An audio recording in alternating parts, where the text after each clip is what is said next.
Average speed मैंने बोली थी टोटल डिस्टेंस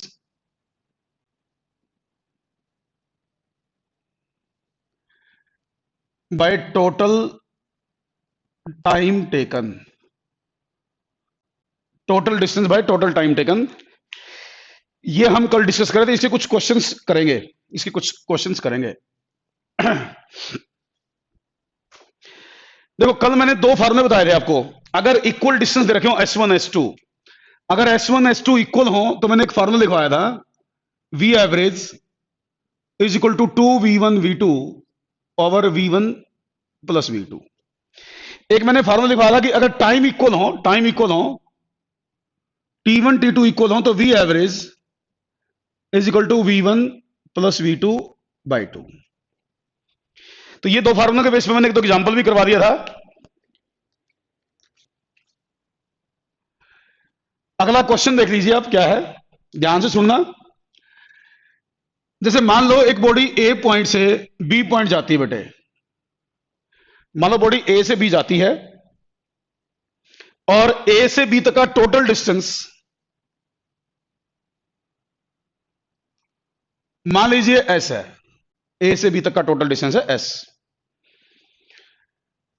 क्वेश्चन ये है कि भी मान लो बॉडी पहला S/3 distance, first S/3 distance, या पहले आसान ले लेता हूं, S/2 कर देता हूं, पहला आसान कर लेता हूं, S/2 डिस्टेंस, फिर आगे लेवल बढ़ाऊंगा, पहला S/2 डिस्टेंस बॉडी कवर करती है V0 स्पीड से। फर्स्ट S/2 डिस्टेंस के दौरान उसकी स्पीड है V0। ये जो नेक्स्ट S/2 डिस्टेंस है, जो नेक्स्ट S/2 डिस्टेंस है, इसके फर्स्ट हाफ टाइम स्पीड है V1, सेकेंड हाफ टाइम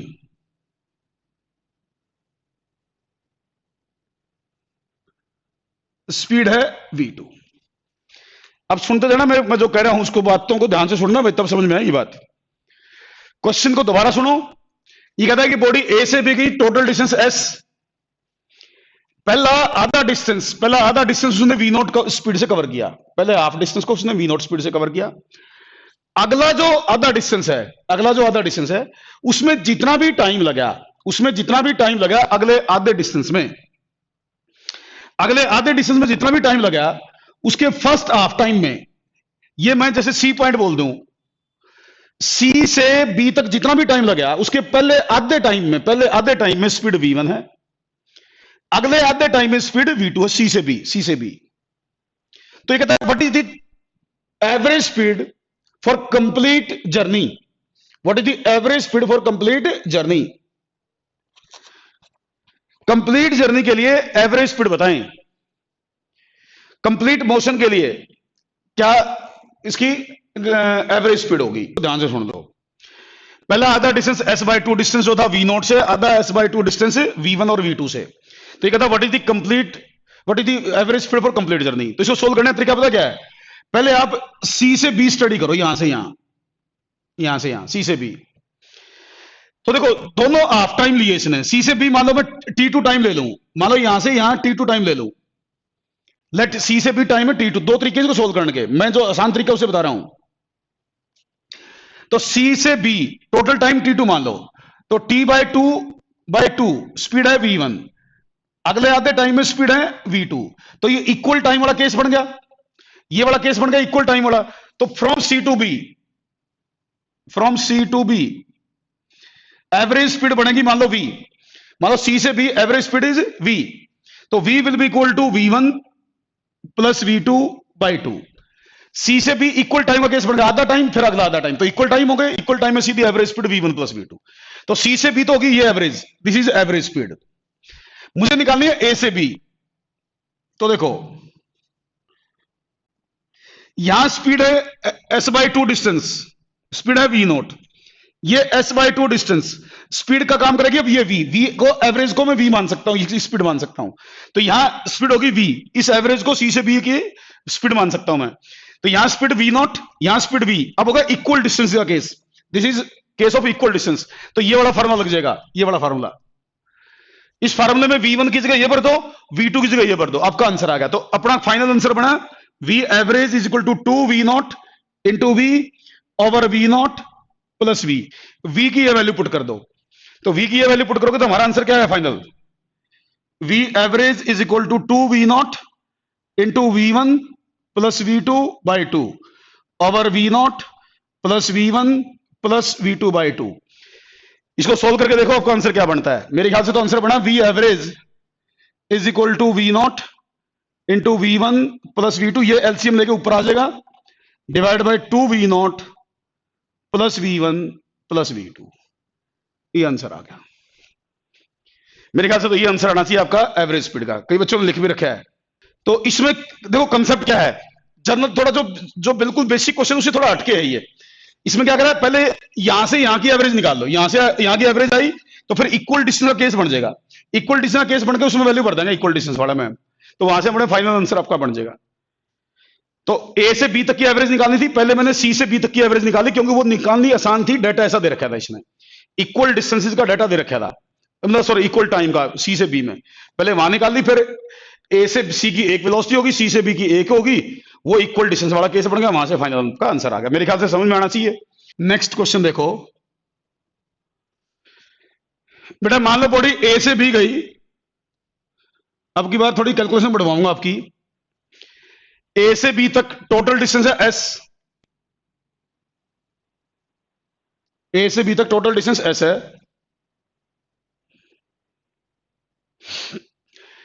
पहला S by 3 distance, first S by 3 distance उसने कवर किया वी नोट से, first S by 3 distance V naught से कवर किया। ये जो अगला 2s बाई 3 बच गया, 2s बाई 3, इसमें first half time, for first half time speed v1 है, for second half time speed v2 है। ये क्वेश्चन मैं करूंगा, तुम ध्यान से सुनने हैं चीजें, क्योंकि ये स्पेशल क्वेश्चंस हैं कुछ, एवरेज स्पीड के स्पेशल, छोटे मोटे तो सभी कर देंगे। तो एवरेज स्पीड के क्वेश्चन है। तो पहले एस बाई 3 में वी नॉट है, अगला जो डिस्टेंस था 2s बाई 3 था, इसके फर्स्ट हाफ टाइम में स्पीड v1 है, सेकेंड हाफ टाइम में स्पीड v2 है। ये पूछ रहा है what is the average speed for complete journey, what is the average speed for complete journey, मतलब what is the average speed from A to B, A से B तक की टोटल जर्नी की एवरेज स्पीड बताएं। बेटा इसमें जो अभी मैंने मेथड लगा था इससे पहले बड़े क्वेश्चन में, वो नहीं लगेगा, वो नहीं लगेगा। इसको आपको बेसिक जो कॉन्सेप्ट है उससे सोल्व करना पड़ेगा। इसका आंसर आपका इस फॉर्मूले से आएगा, total distance S by total time, by total time, इससे आंसर आएगा आपका। तो इसमें जो फार्मूले थे वो नहीं लग सकते। अब इसके इस क्वेश्चन में आपको इसका यूज करना पड़ेगा, total distance by total time. Total distance S हो गया, टोटल टाइम निकालना पड़ेगा। तो इसके लिए मैं कैलकुलेशन करता हूं, मैं इसको लिखता हूं फ्रॉम दो पार्ट्स में स्टडी करूंगा, एक बार ए से सी फिर सी से बी। तो पहले मैं लिखता हूं फ्रॉम ए टू सी, ए से सी तक की, पहले मैं ए से सी तक की बात करता हूं। मान लीजिए टाइम टेकन T1 है, ए से सी टाइम टेकन T1 है, तो you can write T1 is equal to, distance है s बाई 3, स्पीड है v नॉट, तो ये होगा s by 3 over v nought, तो s ओवर 3v नॉट। मैं कह रहा हूं अब की बार इस फार्मूले में से लेना पड़ेगा, तो मैं टाइम निकालूंगा एक बार ए से सी का, एक बार ए से सी का टाइम ये होगा मेरा, फिर मैं निकालूंगा सी से बी का, सी से बी का टोटल टाइम यहां भरूंगा, फिर मेरा आंसर आएगा अब की बार। तो सीधा फार्मूले में पुट करके नहीं आएगा अब की बार। तो पहले मैंने ए से सी का टाइम निकाला, वो आ गया मेरे पास। मैं कंसीडरेशन करता हूं from C to B, time taken मान लो T2 है, सी से बी तक का टाइम T2 है, तो क्या मैं ये लिख दूं, total distance 2s by 3 is equal to v1 T2 by 2 plus v2 T2/2। क्या मैं 2s/3 distance is equal to, देखो पहले आधे टाइम में टोटल टाइम तो T2 होगा, उसका आधा टाइम T2/2, तो आधे टाइम में ये डिस्टेंस, आधे टाइम में ये डिस्टेंस, मैं बात कर रहा हूं सी से बी का, सी से बी की, तो आधे टाइम में ये डिस्टेंस, आधे टाइम में ये डिस्टेंस, इन दोनों का सम 2s/3, इन दोनों का सम 2s/3। अब यहां से मुझे निकालना है T2, मेरा काम है टू कैलकुलेट T2। T2 निकाल के यहां भरूंगा, क्योंकि मेरा एवरेज स्पीड का फार्मूला इससे बनना है, एवरेज स्पीड का फार्मूला S/T1 प्लस T2। तो यहां से आप मुझे T2 की वैल्यू निकाल के बता दीजिए, T2 की वैल्यू। तो यहां से मेरे पास आया, ये 2 कॉमन आगे ऊपर आ जाएगा, 4s/3 V1 plus V2 is equal to 2T2। T2 से 2 फिर कट गया, यही आया ना भाई, देखना एक बार, T2 कॉमन लेंगे, देखना भाई क्या बचा मेरे पास। T2 की वैल्यू बताओ बस मुझे, T2 की वैल्यू, T2 की वैल्यू भाई 2s/3 V1 प्लस V2, ये T2 की वैल्यू आई मेरे पास। या कुछ और आया? ना ना ना ना ना ना ना, एक मिनट भाई, एक मिनट, एक मिनट, मैं गलती ना कर जो मैथमेटिकल, देख लेना भाई, एक मिनट रुक जाओ भाई, मैं पूरा ही सोल्व करता हूँ, मैं इसको पूरा ही सोल्व करता हूँ भाई, एक मिनट रुक जाओ, रुक जाओ, रुक जाओ, कहीं गलती ना हो जाए, पंगा हो जाए फिर। इसको तो यहीं रहने दो, इसको तो यहीं रहने दो, 2s/3 रहने दो इसको एक बार। ये आ गया भाई T2 common, V1 plus V2 into T2/2 common आ गया। अब देख लो इसको सोल्व करके, अब क्या बचा भाई, देख लो, ये देखो, अब यहां से T2 कितना आया मेरे पास, T2 आया भाई 4s/3 V1 प्लस V2, ये आया T2, ये आया, देखना एक बार जो मैंने लिखा, एक बार चेक करो भाई, कोई मैथमेटिकल मिस्टेक ना हो, कोई मैथमेटिकल मिस्टेक ना हो, चेक करो एक बार। उसके बाद इसमें भरो वैल्यू, अब T1 T2 की वैल्यू भरो, तो V average is equal to S/3 V0 plus 4s/3 V1 plus V2। इसको सोल्व करो और आंसर निकालो, ठीक है। ये देखो एक बार, इसको सोल्व करके फाइनल आंसर निकालो, ऊपर नीचे एस काटो, ऊपर नीचे एस काटो, राइट है, ओके। अब इसको एलसीएम लेके सोल्व करो, एलसीएम लेके सोल्व करके बताओ मुझे, फाइनल आंसर निकालो इसका। इसमें आपसे कैलकुलेशन करवाई मैंने, कैलकुलेशन मतलब इसमें मैं ये बताना चाह रहा था कि डायरेक्ट फार्मूला जो रटते हो ना आप, वो कई बार काम नहीं आता, डायरेक्ट फार्मूला याद किया हुआ कई बार काम नहीं आएगा आपका। एग्जांपल दूसरा ले रहा हूं, सेम एग्जांपल दूसरा ले रहा हूं, उसमें अपने आप रिपीट हो जाएगी चीज। देखो देखो भाई,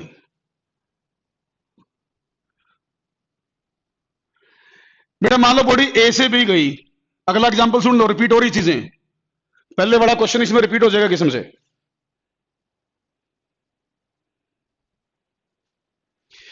बेटा तुषार, वो ना जो जैसे मैं क्वेश्चन करवा रहा हूं, मैं यही तो बता रहा हूं ना आपको कि कई सारे क्वेश्चंस ऐसे होंगे जो सिंपल फार्मूला बेस्ड होंगे, जो फार्मूले की कंडीशन आपको बताई गई थी, अगर क्वेश्चन में वो कंडीशन सेटिस्फाई हो रही हैं तो आप लगा दो।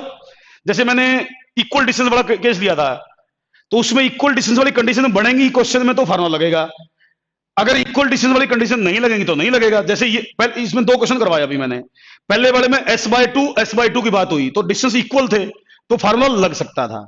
तो आपको फार्मूला लगाने से पहले ये देखना होता है उस फार्मूले की कंडीशन क्या है, और वो सब चीजें प्रैक्टिस के लिए, जैसे मैं क्वेश्चन करवा रहा हूं ना, प्रैक्टिस करवा रहा हूं, ऐसी आपको प्रैक्टिस करनी होती है, इन्हीं को ध्यान रखना होता है। तो अगर किसी क्वेश्चन में जो फार्मूला आपने ले रखा है उसकी कंडीशन बन जाए तो फार्मूला लगा दो, अगर उसकी कंडीशन ना बने तो ना लगाओ। जैसे पहले वाले क्वेश्चन में s/2 की कंडीशन बन गई, मैंने फार्मूला लगा दिया। इस क्वेश्चन में एक डिस्टेंस s/3 बन गया, एक डिस्टेंस 2s/3 बन गया, तो इक्वल डिस्टेंस नहीं बने, अगर इक्वल डिस्टेंस नहीं बने तो मैं फार्मूला नहीं लगा सकता, तो मैंने नहीं लगाया। तो वो क्वेश्चन टू क्वेश्चन आपको सीखना पड़ेगा, वही तो प्रैक्टिस है ना, फिजिक्स में इसी को तो प्रैक्टिस कहते हैं। फिजिक्स में एक फार्मूले को याद करके आप ये नहीं कह सकते कि मुझे कंसेप्ट आता है। फिजिक्स का ये ब्यूटी है कि फिजिक्स में हल्का सा चेंज करते क्वेश्चन चेंज हो जाता है, और इसीलिए फिजिक्स बाकी सब्जेक्ट से थोड़ा सा अलग है। मैं कोई एक फार्मूला को बता दूं, कह दूं इससे सारे क्वेश्चन निकल जाएंगे, ऐसा पॉसिबल नहीं है फिजिक्स में। इसीलिए मैं सारे टाइप के क्वेश्चन करवाने लग रहा हूं, और आपको ये चीजें सीखनी है जैसे जैसे मैं बता रहा हूं, ठीक। और एग्जांपल लेता हूं मैं, देखो जैसे एस डिस्टेंस कवर किया बॉडी ने, मान लो फर्स्ट s/4 V0 से कवर किया, फर्स्ट s/4 V0 से कवर किया, बाकी बच गया 3s/4, बाकी बच गया 3s/4। First half time speed v1, second half time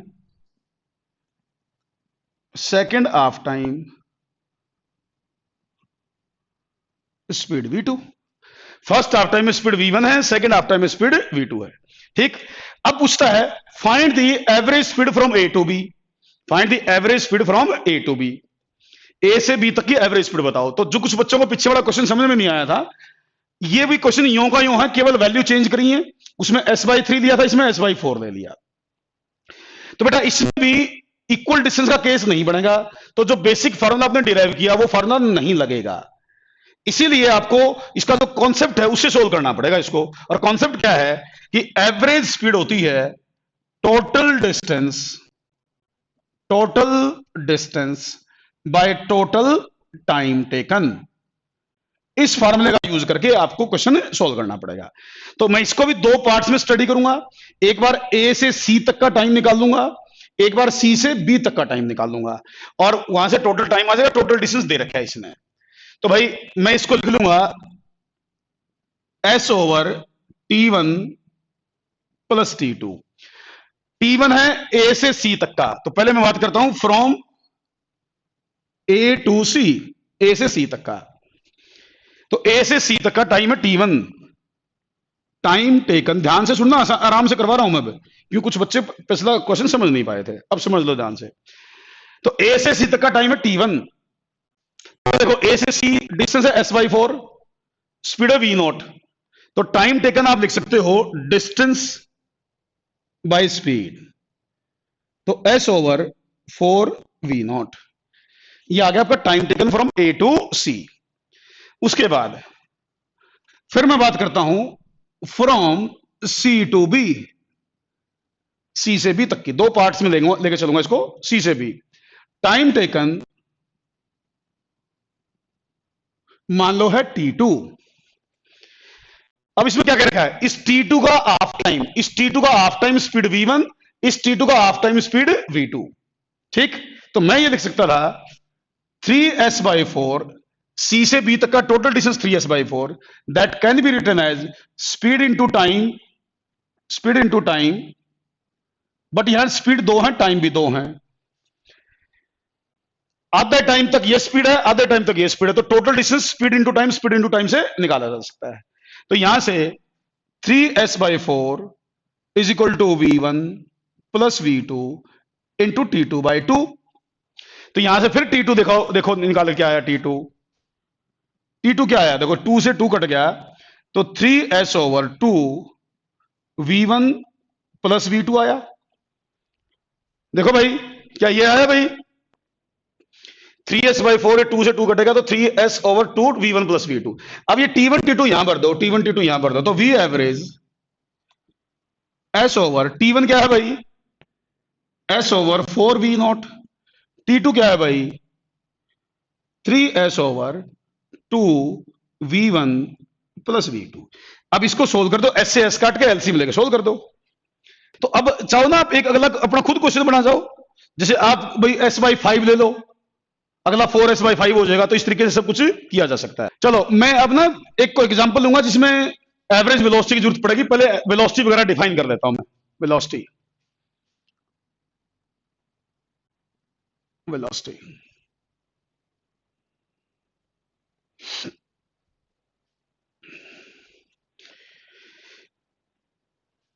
तो बेटा वेलोसिटी न्यूमेरिकली देखो तो velocity is displacement by time taken, displacement by time taken, this is velocity. तो वेलोसिटी है डिस्प्लेसमेंट बाय टाइम टेकन। अच्छा मैंने वेलोसिटी के ऊपर एरो लगाई है, इसका मतलब वेलोसिटी एक वेक्टर क्वांटिटी है, वेलोसिटी वेक्टर क्वांटिटी है। वेक्टर क्वांटिटी है तो इसका मतलब वेलोसिटी का मैग्नीट्यूड भी होगा, डायरेक्शन भी होगी, और वेलोसिटी वेक्टर के एडिशन के जो रूल हैं उनको फॉलो भी करेगी। तो देखो velocity displacement by time taken, velocity एक वेक्टर क्वांटिटी है, वेलोसिटी पॉजिटिव हो सकती है, नेगेटिव हो सकती है, तो जीरो तो हो ही सकती है रेस्ट में हो तो वेलोसिटी में भी पॉजिटिव, नेगेटिव और जीरो कुछ भी वैल्यू हो सकती है। अच्छा देखो, हम जो मोशन पढ़ रहे हैं ना, जो टॉपिक हम पढ़ रहे हैं, बेसिकली वो पढ़ रहे हैं रेक्टिलिनियर मोशन। क्या पढ़ रहे हैं हम? Rectilinear motion. हमारा जो टॉपिक रेक्टिलिनियर मोशन मतलब मोशन इन स्ट्रेट लाइन का टॉपिक पढ़ रहे हैं हम इस टाइम, ध्यान रखना, मोशन इन स्ट्रेट लाइन का टॉपिक। तो उसमें हम क्या करते हैं, वेलोसिटी को वेक्टर फॉर्म में लिखते नहीं, ज्यादातर आमतौर पर वेलोसिटी को वेक्टर फॉर्म में नहीं लिखते। हम क्या करते हैं, वेलोसिटी को पॉजिटिव नेगेटिव के हिसाब से बता देते हैं। एक पर्टिकुलर डायरेक्शन पॉजिटिव मान ली, उसके उल्टी जो है डायरेक्शन उसको नेगेटिव मान ली। तो जैसे शुरू में तो मैंने एरो लगाई है, शुरू में मैंने वेलोसिटी पर एरो लगाई है, आगे चल के हम वेलोसिटी पर एरो नहीं लगाएंगे जब तक रेक्टिलिनियर मोशन पढ़ेंगे। जब तक रेक्टिलिनियर मोशन पढ़ेंगे हम वेलोसिटी पर एरो नॉर्मली नहीं लगाएंगे, ना आपको बुक्स में मिलेगी। तो उसका मतलब ये मत समझना कि वेलोसिटी वेक्टर नहीं है तो वेक्टर, बट रेक्टिलिनियर मोशन में हम एक पर्टिकुलर एक ही डायरेक्शन की बात करते हैं, उसके अपोजिट डायरेक्शन की बात करते हैं। जैसे मान लो मैंने पॉजिटिव एक्स की बात कर ली या नेगेटिव एक्स की बात कर ली, या पॉजिटिव वाई की बात कर ली या नेगेटिव वाई की बात कर ली, तो एक डायरेक्शन को पॉजिटिव बोल देंगे, उसके अपोजिट वाले को नेगेटिव बोल देंगे। इस तरीके से हम पढ़ेंगे इसको आगे चल के। तो इसलिए वेक्टर नोटेशन शुरू में बताइए मैंने, आगे चल के हम इसके ऊपर नॉर्मली एरो नहीं लगाएंगे, बट पॉजिटिव नेगेटिव जरूर बोलेंगे। पॉजिटिव नेगेटिव हम खुद डिसाइड करेंगे और तरीका बताऊंगा मैं आप लोगों को। तो ये ध्यान रखना कि एरो आगे चल के क्यों नहीं लगाएंगे हम। चलो, वेलोसिटी होगी डिस्प्लेसमेंट बाय टाइम, इसकी यूनिट मीटर पर सेकंड, ऐसा यूनिट, सीजीएस सेंटीमीटर पर second, dimensional formula L1 T-1। ये तो सब स्पीड वाले हैं, बट स्पीड और वेलोसिटी में फर्क होता है। ध्यान रखना, स्पीड अलग चीज है, वेलोसिटी अलग चीज है, दोनों बिल्कुल सेम चीजें नहीं है। वेलोसिटी और स्पीड में मोटे तौर पर फर्क, एक बार फर्क समझा दूं मैं आपको। कोई बच्चे डिफरेंशिएट नहीं कर पाते स्पीड और वेलोसिटी में, जबकि दिन रात का फर्क है। मैं एक एग्जांपल देकर समझाता हूं वेलोसिटी और स्पीड में फर्क। जैसे मान लो एक कार चल रही है, मैं एग्जांपल ले रहा हूं, मैं वेलोसिटी और स्पीड को डिफरेंशिएट करने के छोटा सा एग्जांपल ले रहा हूं, कुछ बच्चों को क्लियर ना हो तो कंसेप्ट क्लियर हो जाएगा। जैसे मान लो एक कार चल रही है, मान लो वो कार ईस्ट में जा रही है, मान लो कार ईस्ट में जा रही है और उसकी स्पीड 20 मीटर पर सेकंड है, उसकी स्पीड है 20 मीटर पर सेकंड। अब आपसे किसी ने क्वेश्चन पूछा, भाई what is speed of the car, आपसे क्वेश्चन पूछा what is the speed of car, आपने बोला speed of the car is 20 metre per second. आपने बोला speed of the car is 20 metre per second. ठीक है, बिल्कुल सही आंसर, आपने सही जवाब दिया। लेकिन मान लो किसी ने पूछा आपसे what is the velocity of the car, फिर आपसे पूछ लेगा what is the velocity of the car, तो आपको बोलना पड़ेगा velocity of the car is 20 metre per second towards east, 20 metre per second towards east. अगर वेलोसिटी पूछता है तो 20 मीटर पर सेकंड के साथ साथ आपको यह भी बताना पड़ेगा कार किस तरफ जा रही है। तो आपका आंसर होगा 20 metre per second towards east. अगर वेलोसिटी बतानी है, स्पीड बतानी है तो आपने 20 मीटर पर सेकंड बोल दिया, वो काफी है। तो ये फर्क है थोड़ा सा स्पीड में और वेलोसिटी में। वेलोसिटी बताते हो तो डायरेक्शन की इंपॉर्टेंस है, डायरेक्शन बतानी पड़ती है, और ये वेक्टर, क्योंकि ये वेक्टर क्वांटिटी है। चलो, अब जैसे मैंने वेलोसिटी में बात की थी, एक होती है इंस्टेंट स्पीड में, एक होती है इंस्टेंटेनियस वेलोसिटी। इंस्टेंटेनियस वेलोसिटी, जैसे इंस्टेंटेनियस स्पीड है वैसे ही इंस्टेंटेनियस वेलोसिटी है। ना ना ना, दोनों सेम नहीं है, बिल्कुल अलग है बेटे, बिल्कुल अलग है। स्पीड अलग चीज है, वेलोसिटी अलग चीज है। एक में आपने केवल 20 मीटर पर सेकंड बोल दिया, स्पीड में कंप्लीट आंसर है। वेलोसिटी में आपको बोलना पड़ेगा 20 metre per second towards east. जब तक वो टुवर्ड्स ईस्ट नहीं बोलोगे, आपने इसका मतलब वेलोसिटी का गलत आंसर दिया है। तो डायरेक्शन की इंपॉर्टेंस बहुत ज्यादा है वेलोसिटी में। तो चलो, जैसे एक इंस्टेंटेनियस स्पीड थी वैसे ही इंस्टेंटेनियस वेलोसिटी है। तो डिफाइन करना तो क्या बोलेंगे आप, जैसे स्पीड को डिफाइन किया वैसे वेलोसिटी को डिफाइन कर दो। क्या कहेंगे, the velocity of the body at particular instant of time, the velocity of the body at particular instant of time is called instantaneous velocity. The velocity of the body at particular instant of time is called instantaneous velocity. और लिखेंगे कैसे, instantaneous velocity is equal to ds by dt। ये instantaneous velocity का formula बन जाएगा, v is equal to ds by dt। ये ds क्या है? Small displacement, dt small time interval. तो ds small displacement, dt small time interval. तो यहां से आपकी वेलोसिटी की, इंस्टेंटेनियस वेलोसिटी की वैल्यू आ जाएगी। फिर मैं कह रहा हूं कि शुरू में डिफाइन करते हुए तो मैं एरो का यूज कर रहा हूं, बट रेक्टिलिनियर मोशन में आमतौर पर ये यूं ही लिखा मिलेगा आपको, जैसे वेलोसिटी लिखी थी ऐसा ही लिखा मिलेगा। लिखने का तरीका नॉर्मली रेक्टिलिनियर मोशन में ऐसा ही मिलेगा आपको, ds बाई dt, बट इसमें s डिस्प्लेसमेंट होगा, v वेलोसिटी होगी, तो यूं ही लिखेंगे। बट लेकिन फर्क है वेलोसिटी और स्पीड में। ठीक है कि रेक्टिलिनियर मोशन में हम एरो का यूज नहीं करते तो ऐसे लिख देते हैं। हाँ, एक काम और कर सकते हैं आप, एक बात और कर सकते हैं, इंस्टेंटेनियस वेलोसिटी और इंस्टेंटेनियस स्पीड का मैग्नीट्यूड सेम होगा। लिख लो, बात यह है, लिख लो, इंस्टेंटेनियस वेलोसिटी और इंस्टेंटेनियस स्पीड का मैग्नीट्यूड सेम होगा। लिख लो बात ये। एक पर्टिकुलर इंस्टेंट पर, पूरी बात नहीं कर रहा मैं, वेलोसिटी और स्पीड को बराबर नहीं कर रहा मैं, वेलोसिटी और स्पीड को बराबर नहीं कर रहा, इंस्टेंटेनियस वेलोसिटी और इंस्टेंटेनियस स्पीड की वैल्यू बराबर कह रहा हूं।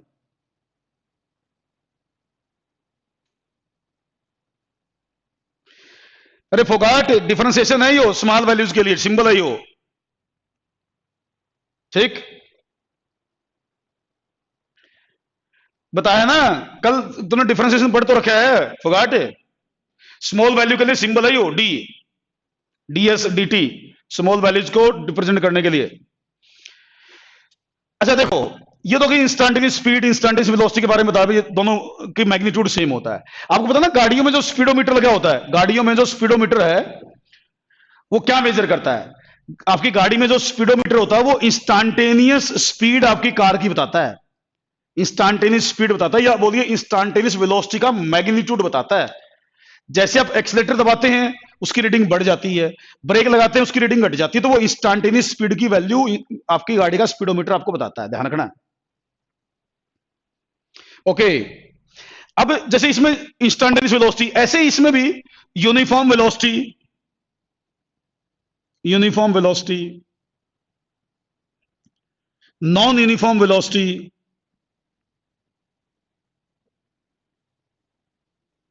Uniform, non uniform, average velocity, ये सब डेफिनेशन इसमें भी बढ़ेंगी।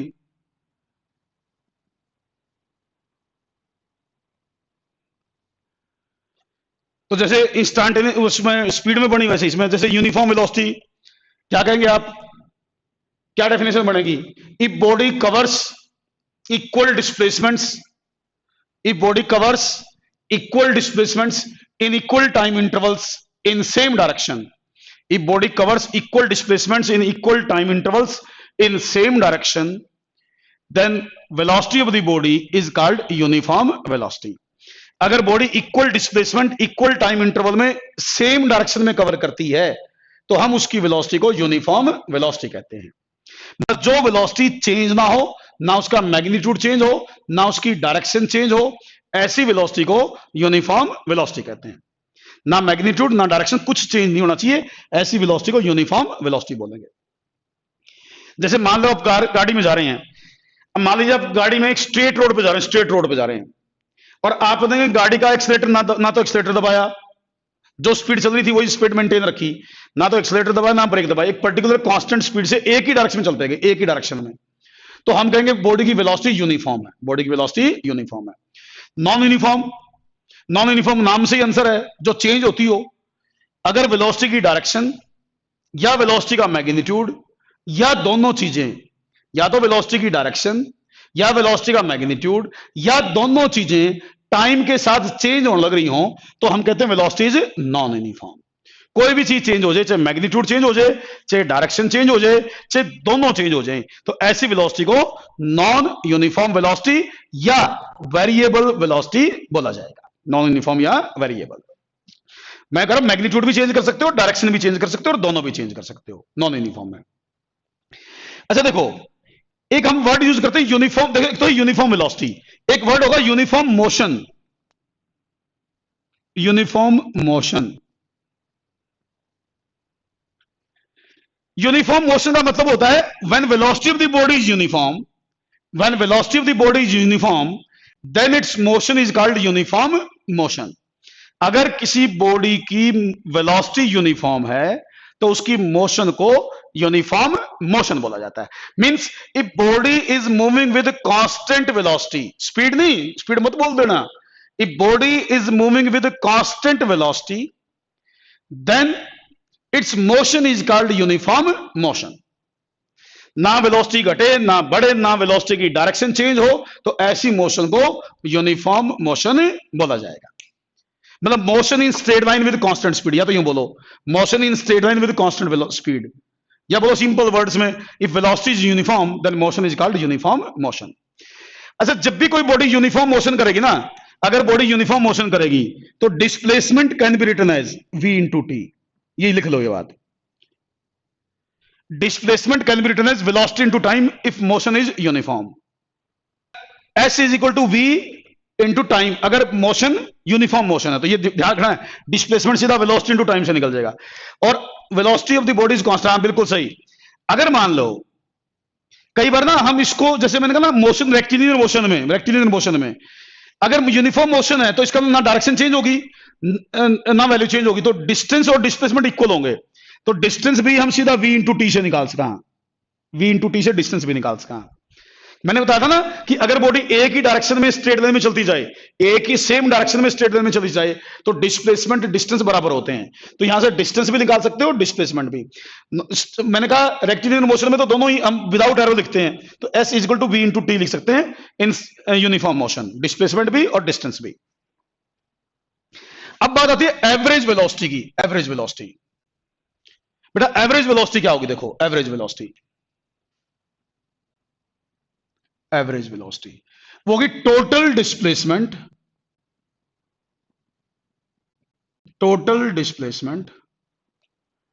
By total time taken.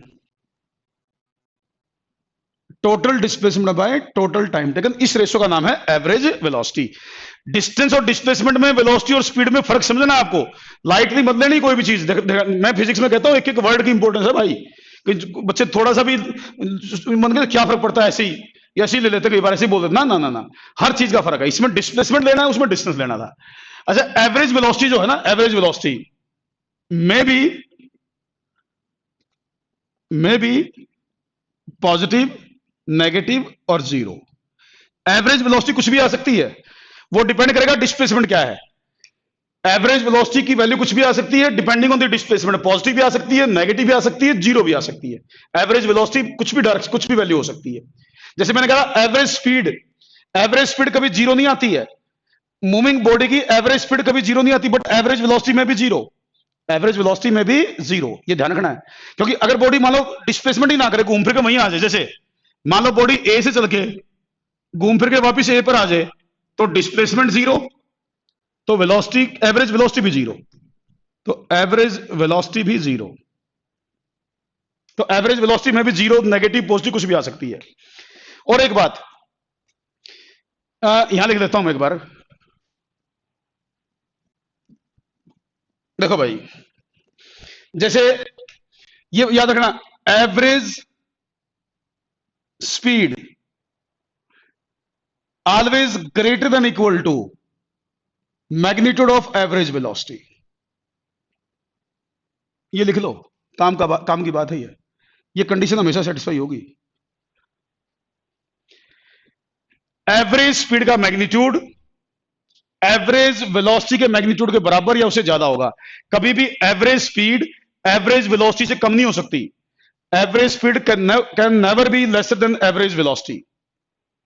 ये कंडीशन सेटिस्फाई होगी, क्योंकि डिस्टेंस कभी आपने पढ़ा था ना, distance is always greater than equal to displacement, वही आपकी बात यहां आएगी। दूसरी बात, एवरेज वेलोसिटी जो होती है ना, average velocity is always directed from, ये पॉइंट लिखते जाओ, एक पॉइंट लिखते जाओ, average velocity is always directed from initial point two final point. Average velocity is always directed from initial point two final point. Average velocity की direction हमेशा initial से final point की तरफ होगी। जैसे इसका मीनिंग समझो, जैसे मान लो बॉडी ए से चली, घूम फिर के बी पर आ गई, तो मान लो बॉडी ए से चल के बी पर आई, तो आपसे पूछेंगे what is the direction of average velocity.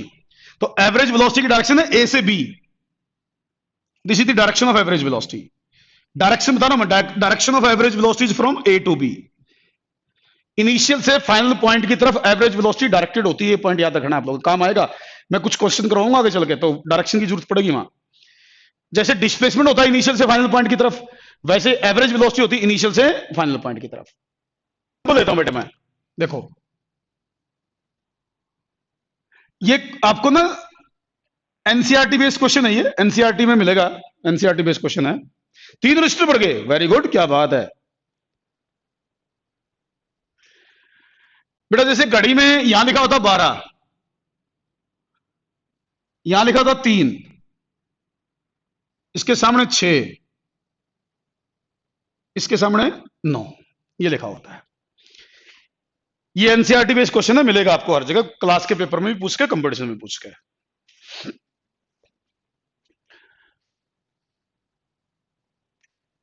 बेटा मान लीजिए सुबह के 9 बजे हैं, सुबह के 9 बजे हैं, सुबह के 9 बजे मिनट वाली सुई यहां होगी, ये मिनट सेंड है, ध्यान रखना, मिनट सेंड, ये मिनट सेंड दिखा रखा है मैंने, ये मान के चलना आप। मान लीजिए सुबह के 9 बजे हैं तो मिनट सेंड 12 के ऊपर होगा, बिल्कुल 12 के ऊपर। मैं ये मानता हूं ये जो मिनट सेंड है इसकी लेंथ 10 सेंटीमीटर है, मिनट्स एंड की लेंथ 10 सेंटीमीटर है।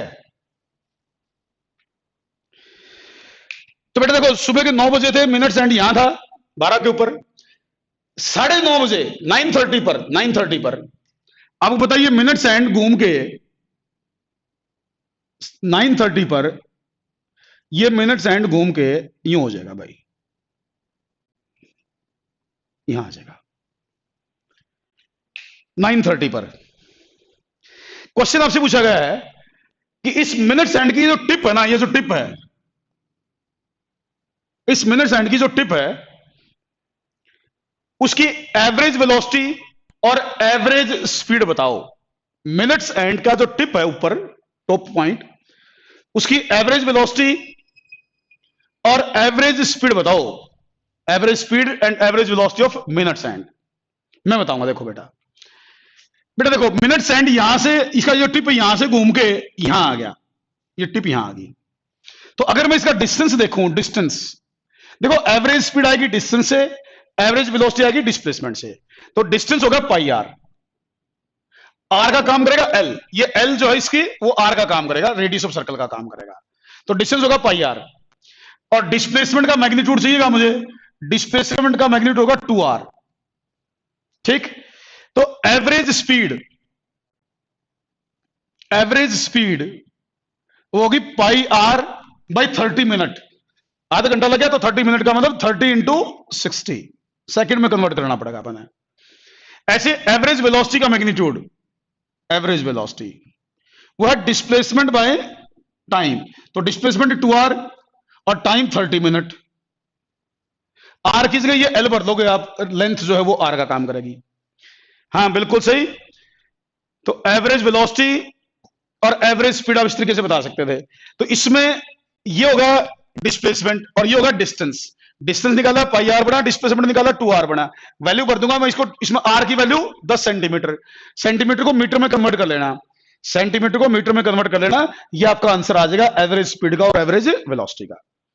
मैंने एग्जांपल दिया है 30 सेकंड 30 मिनट का, 9 से 9:30 बजे के बीच में, ऐसा कोई भी एग्जांपल दिया जा सकता है, बहुत सारे अलग अलग क्वेश्चन इस टाइप के बनाए जा सकते हैं।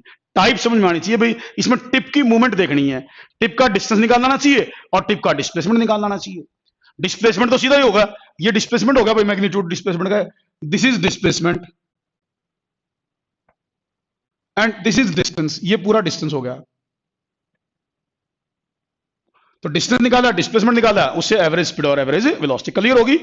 तो इस तरीके से क्वेश्चन दिया जा सकता था, ये भी बहुत कॉमन सा क्वेश्चन है। एक क्वेश्चन मैं तुम्हारे को घर के लिए दे रहा हूं, एक क्वेश्चन तुम्हें घर के लिए दे रहा हूं मैं, वो तुमने घर से ट्राई करना, मंडे को मैं डिस्कस करूंगा उसको। देखो क्वेश्चन क्या है, नोट कर लो भाई क्वेश्चन घर के लिए। जैसे एक पॉइंट है ए, एक बॉडी गई ए से बी, ए से बी 5 किलोमीटर का डिस्टेंस है, ए से बी 5 किलोमीटर का डिस्टेंस है, जाते वक्त उसकी स्पीड 10 किलोमीटर पर आवर है। घर से करके जाना है, क्वेश्चन सुनते जाओ। ए से बी 5 किलोमीटर का डिस्टेंस है, जाते वक्त उसकी स्पीड 10 किलोमीटर पर आवर है। फिर वो बॉडी वापिस आई,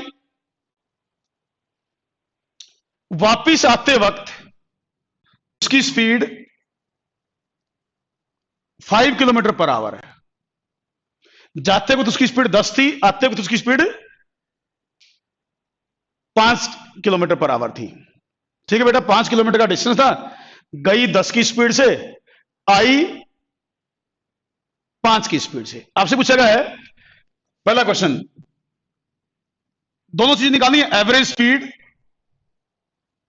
एंड एवरेज वेलोसिटी, दोनों चीजें निकालनी है आपको, जो भी मैं डाटा दूंगा, average speed and average velocity, दोनों चीजें। फ्रॉम 0 टू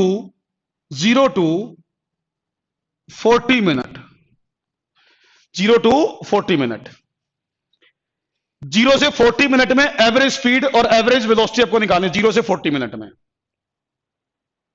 ठीक है, फिर निकालना है 0 से 90 मिनट, 0 से 40 मिनट एंड 0 से 90 मिनट आपको एवरेज वेलोसिटी और एवरेज स्पीड दोनों कैलकुलेट करनी है, 0 से 40 मिनट एंड 0 से 90 मिनट। ये आपको देखना है। कर लोगे क्वेश्चन? 0 से 90 और 0 से 40 मिनट के बीच में you have to calculate average speed and average velocity.